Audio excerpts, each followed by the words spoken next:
The flashing lights of a police cruiser sliced through the dusk of Pine Hollow, Pennsylvania, pinning a quiet man in a rusty pickup truck under the weight of suspicion. John Harper, a graying figure with a life of unseen courage, faced a young officer's scorn as a crowd jeered. No one saw the faded firefighter's badge in his wallet. No one knew that in moments, a fire brigade would roar into town, led by a captain who'd honor John as a hero. Could a town so quick to judge learn the truth about a man they overlooked? What makes a hero in your eyes? Share your thoughts below, and if this story stirs you, hit like, share, and subscribe to Black Echoes for more tales of quiet valor. The sun dipped low over Pine Hollow, a small town nestled in Pennsylvania's rolling hills, where the scent of pine and grilled steaks drifted through open windows. John Harper, 55, a retired volunteer firefighter, drove his 1987 Ford pickup down Elm Street. His day had been ordinary. Coffee at Rusty Anchor, a nod to neighbors. In his worn flannel shirt, he bore no trace of his past heroics, save a small badge tucked in his pocket. John slowed at a stop sign near the tavern, the engine rattling softly. Then, red and blue lights flared in his rearview mirror. His jaw tightened, but his hand stayed steady. A police cruiser pulled up, and Officer Sarah Mitchell stepped out, her voice sharp, demanding he exit the vehicle. The crowd gathered, phones out, ready to judge a man they thought they knew. John Harper stood by his battered Ford pickup, the gravel of Elm Street crunching under his boots, as Officer Sarah Mitchell's sharp gaze bore into him. She circled the truck, her boots clicking, her voice laced with doubt. "This heap looks like it's barely legal, Mr. Harper. What do you do to afford it?" John's eyes met hers, steady and unyielding. "I'm retired, officer. It runs fine." She flipped through his license, her lips curling slightly. "Retired, huh? Doesn't look like much of a life." The crowd near Rusty Anchor grew, their whispers sharp as knives. "Old man's probably drunk," one muttered. Phones glowed, capturing every moment. John's hand rested on the truck, his calm a stark contrast to their judgment. Sarah's partner, Officer Daniel Brooks, stepped closer, his tone softer. "Just a quick check, sir." But Sarah pressed on, her voice rising. "Step away from the vehicle. We're taking a closer look." John complied, his posture straight, a quiet strength in his silence. The tavern's neon sign flickered, casting shadows on a man whose past held secrets the town had long forgotten. Officer Sarah Mitchell's voice cut through the evening air, her hand hovering near her holster as she faced John Harper by his weathered Ford pickup on Elm Street. "You're making this difficult, Mr. Harper. Step over here, hands on the truck now." John's jaw tightened, but his eyes remained steady. A quiet resolve etched into his weathered face. He placed his hands on the rusted hood, the cool metal grounding him as Sarah's boots paced behind. The crowd near Rusty Anchor grew louder, their murmurs a mix of scorn and curiosity. "Guy's gotta be hiding something." One sneered, phone raised. Another chuckled. "That truck's older than my dad." Sarah's search was methodical, her fingers pausing on John's wallet. She pulled out a small, tarnished firefighter's badge, holding it up with a smirk. "What's this? Some thrift store trinket?" John's voice was low, firm. "It's no trinket, officer," she scoffed, tossing it back. "Stay put. We're running your info." Officer Daniel Brooks shifted uneasily, his eyes flicking to the crowd. "Sarah, maybe we ease up," he muttered, but she waved him off. The tavern's neon glow pulsed, reflecting off John's unyielding calm. Sarah stepped closer, her tone sharp. "You were swerving back there. Been drinking, or just can't handle this junker?" John's response was even. "I was driving straight, officer. If there's a ticket, write it." Her eyes narrowed at his defiance, her voice rising. "Don't get smart with me. We're doing a full check." The crowd's whispers turned to jeers. A young man calling out, "Lock him up already." John's gaze stayed fixed on the horizon, his silence a shield against their judgment. Daniel tried again, his voice low. "Sarah, his papers are clean." She ignored him, her frustration mounting. "If you won't cooperate, you're coming with us." The air grew thick with tension, the crowd's phones capturing every second. John stood tall, unshaken, a man whose past held weight no one there could fathom, his quiet strength a challenge to their quick conclusions. Inside Rusty Anchor, the warm glow of the tavern's lights spilled over worn wooden tables, where Mary Sullivan, a silver-haired woman of 65, stood behind the counter, her eyes fixed on the scene unfolding outside. The clink of glasses faded as she watched John Harper, hands on his rusted Ford pickup, enduring Officer Sarah Mitchell's sharp commands. Mary's heart sank, recognizing the man who'd pulled her from the flames of the 1995 Pine Hollow fire. The crowd's jeers drifted through the open window, their phones glinting as they mocked John's weathered appearance. "That old guy's in trouble now," one laughed. Mary's hands tightened on her apron, her voice a low mutter. "They've got no idea who he is." She grabbed the phone, her fingers swift as she dialed the Harrisburg Fire Department, her tone urgent. "This is Mary Sullivan. John Harper's being harassed by the police on Elm Street. He's one of yours, a hero. Send someone fast." Outside, Sarah's voice grew harsher, demanding John explain his suspicious driving. John's reply was calm, measured. "I've done nothing wrong, officer." Sarah bristled, her hand on her radio. "Keep talking, and you'll be in cuffs." Officer Daniel Brooks hovered nearby, his unease clear. "Sarah, let's check the system and go," he urged. But she shot him a look. The crowd's murmurs swelled, a woman whispering, "Why is he so stubborn? Just comply." Another sneered. "Bet he's got a record." Mary hung up the phone, her eyes blazing as she leaned toward a regular at the bar. "That's John Harper out there. Saved my life, and they're treating him like dirt." The man frowned, peering out. "John. Never said a word about that." Mary nodded, her voice fierce. "Exactly. He don't brag." Outside, Sarah stepped closer to John, her flashlight sweeping the truck's interior, searching for any excuse. John stood firm, his silence a testament to years of quiet sacrifice. The tavern's jukebox hummed a soft country tune, its melody a stark contrast to the growing tension. Mary watched, her hope pinned on the distant wail of sirens. She prayed would come, knowing John's truth was moments from shattering the town's careless judgment. The tension on Elm Street hung heavy as Officer Sarah Mitchell's voice sharpened, her hand now resting firmly on her holster. "You're coming with us, Mr. Harper. Turn around, hands behind your back." John Harper stood by his battered Ford pickup, his posture unyielding, eyes fixed on the horizon. His voice remained steady, a quiet steel beneath it. "I've complied, officer. If there's a charge, state it." Sarah's face flushed, her patience fraying. "Obstructing an officer. That's enough." The crowd near Rusty Anchor grew bolder, their phones capturing every moment, voices rising in a chorus of judgment. "Just arrest him already," one shouted. Another muttered, "Old guy's got some nerve." Officer Daniel Brooks stepped forward, his tone pleading. "Sarah, his record's clean. Let's not escalate." She shook him off, her eyes locked on John. The tavern's neon sign cast flickering shadows, amplifying the scene's weight.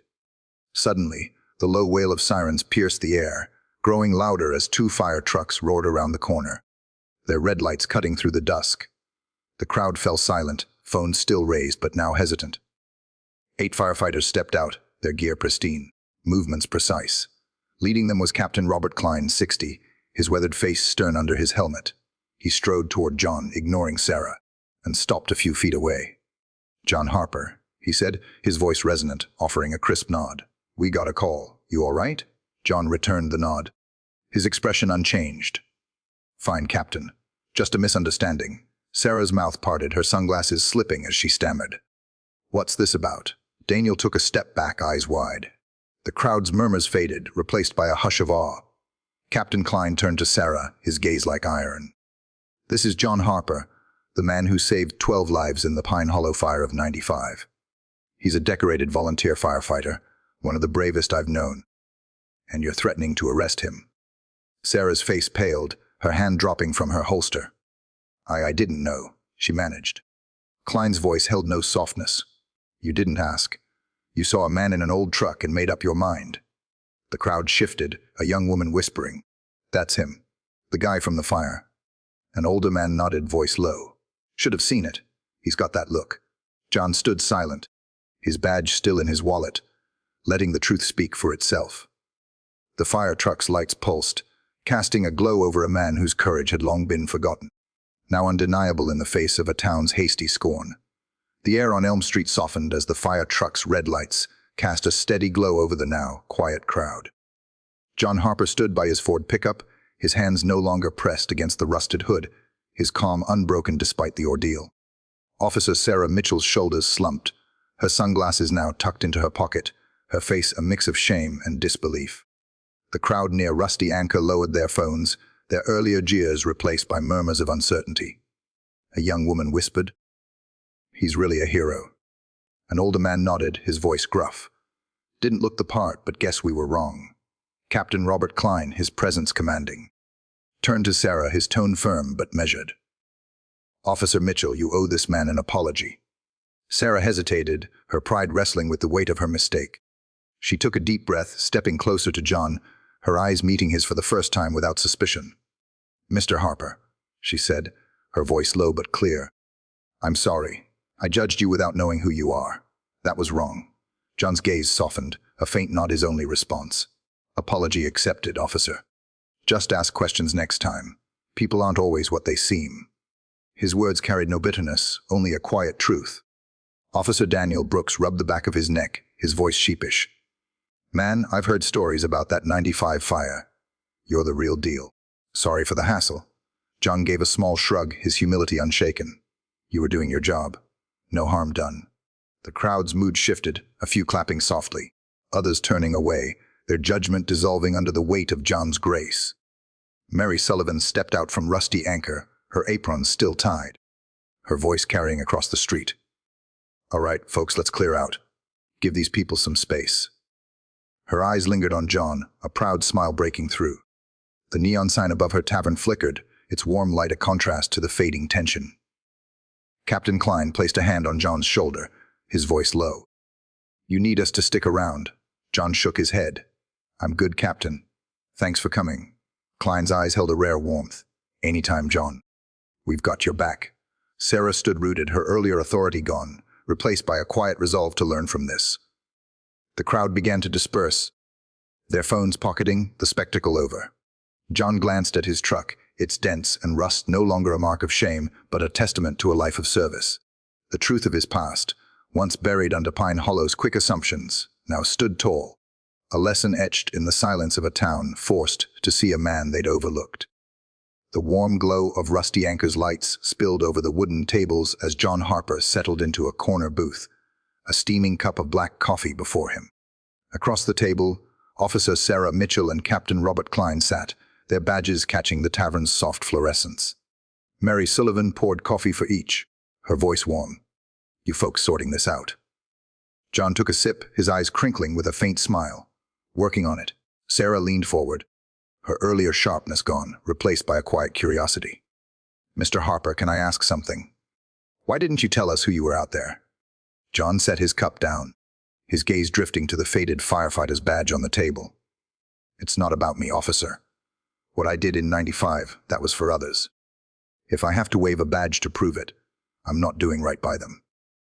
His voice was steady, each word carrying the weight of years spent in service.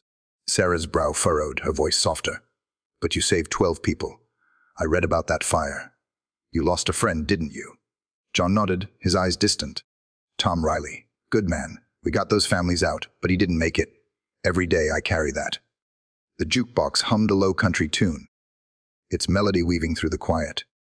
Captain Klein, his face etched with respect, spoke up. "John trained harder than anyone I've seen. 9 months to earn that badge, memorizing protocols, polishing gear till it shone. Even now, he's the standard." Sarah looked down at her coffee, her voice barely above a whisper. "I wanted to protect this town, but today I failed. I saw your truck, your clothes, and I assumed. Why do you stay so quiet about it?" John shrugged, a hint of a smile. "Folks don't need my stories. They need someone to show up when it counts." Mary, leaning on the counter, chimed in, her voice fond. "That's John. Been coming here for years, and I only knew he was a firefighter because I saw that badge once. Never brags." Sarah's eyes met John's, a new resolve forming. "I'm going to do better, Mr. Harper. I promise." John nodded, his voice gentle but firm. "That's all we can do. Learn, keep going." The tavern's warmth wrapped around them, a stark contrast to the cold judgment of the street. The badge on the table gleamed faintly, a silent testament to a man who'd given everything and asked for nothing.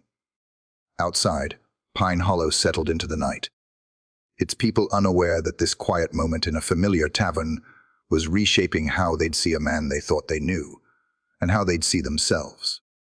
The hum of voices filled Pine Hollow's community center, where rows of folding chairs held townsfolk gathered for an impromptu meeting.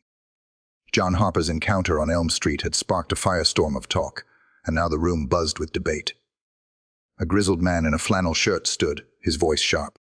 Why didn't Harper just say he was a firefighter? Wasted everyone's time. Heads nodded, but Mary Sullivan rose from the front, her silver hair catching the harsh fluorescent light. You're missing the point, Ed. We judged him before he could speak.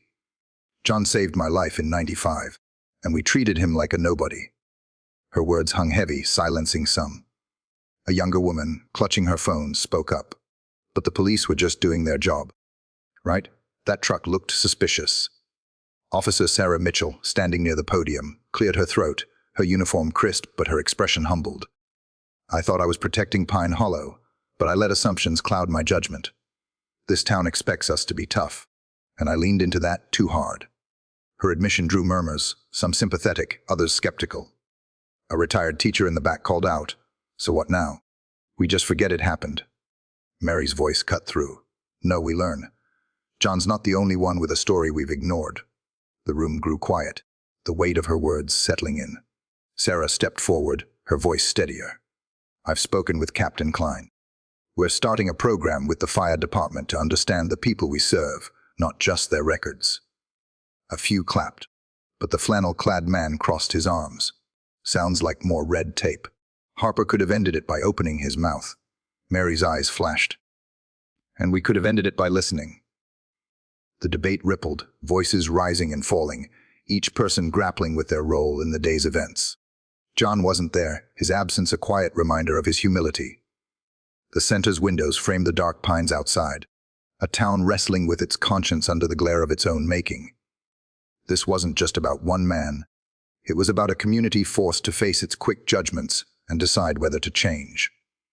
The morning sun bathed Pine Hollow's fire memorial in a golden glow, its stone plaque etched with names of the fallen, including Tom Riley from the '95 blaze. Townsfolk gathered in a semicircle, their faces a mix of pride and reflection, as Mayor Clara Evans stood at a podium, her voice steady. "Today we honor John Harper, a man who's shown us what courage means." John stood to the side, his flannel shirt neat but plain, his eyes on the ground, uncomfortable with the spotlight. The crowd clapped, their applause warm but restrained. Mindful of his quiet nature, Clara continued, "John's actions in '95 saved lives, and his humility yesterday reminded us to look deeper." She handed him a framed certificate, her smile genuine. "This is for you, John." He accepted it with a nod, his voice low. "Thank you, but I just did what needed doing. We all can." His words, simple yet profound, drew murmurs of agreement. Clara turned to the crowd. "We're launching a training program with the Harrisburg Fire Department. Our police will learn to see the stories behind the faces they meet." Sarah Mitchell, in uniform, clapped firmly, her resolve evident. A young boy in the crowd tugged his mother's sleeve, whispering, "Is that the hero?" She nodded, eyes soft. An older man, once skeptical, muttered, "Gaze the real deal." John stepped back, letting the moment belong to the town. Clara's voice rose. "Let's commit to listening, to honoring those like John who serve without fanfare." The crowd's applause grew, a shared promise taking root. Mary Sullivan, near the front, wiped a tear, her pride for John unspoken but clear. The memorial's shadow stretched across the grass, a reminder of sacrifices past and present. John's certificate, held loosely in his hand, was less a trophy than a call to action for Pine Hollow. To see beyond appearances, to value the quiet strength in their midst. The ceremony ended with a quiet resolve, the town not just celebrating a man, but embracing a new way to live together. Inspired by one who'd asked for nothing but gave everything. John Harper stood alone at Pine Hollow's fire memorial, the early morning light casting long shadows across the stone plaque, bearing the names of fallen firefighters. His calloused hand rested gently on the etched name of Tom Riley, his friend lost in the '95 blaze. The air was still, carrying only the soft chirp of birds and the distant rustle of pine trees. John's flannel shirt hung loosely on his frame, his eyes tracing the names with a quiet reverence.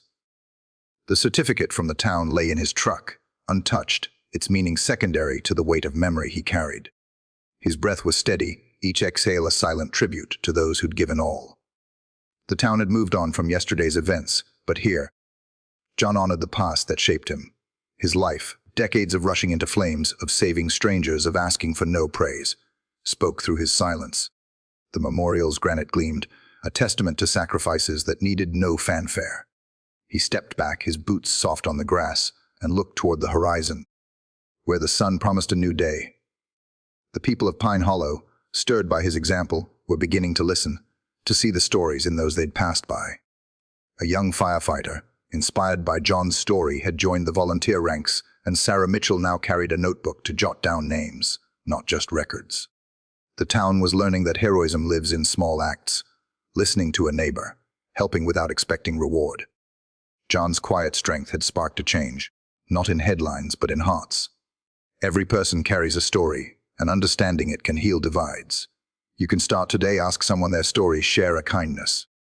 It's how we honor those who serve like John did, without a spotlight. What's one story you've learned recently?